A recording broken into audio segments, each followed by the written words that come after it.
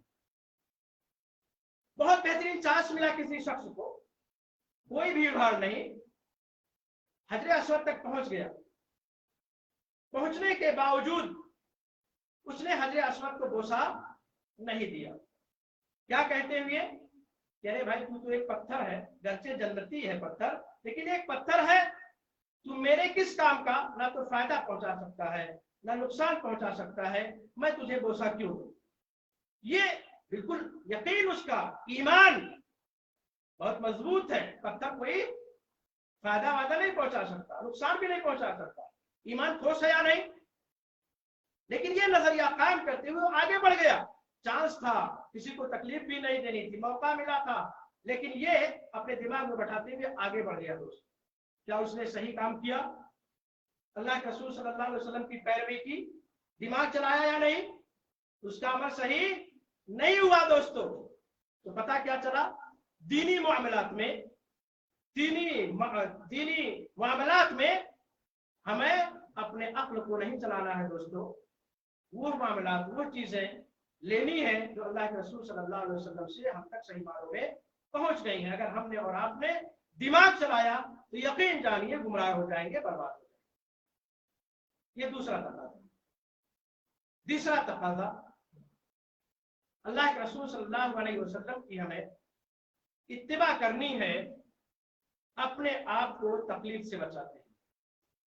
ایک بندہ متبع ہو اور وہی سیم بندہ کیا ہو، مقلد ہو، نہیں ہو سکتا۔ بہت سارے لوگ کہتے ہیں مولوی صاحب، جب ایسی بات ہوتی ہے صاحب، وہ فلاں صاحب غلط ہو سکتے ہیں کیا؟ وہاں کے بڑے عالم صاحب ہو سکتے کیا؟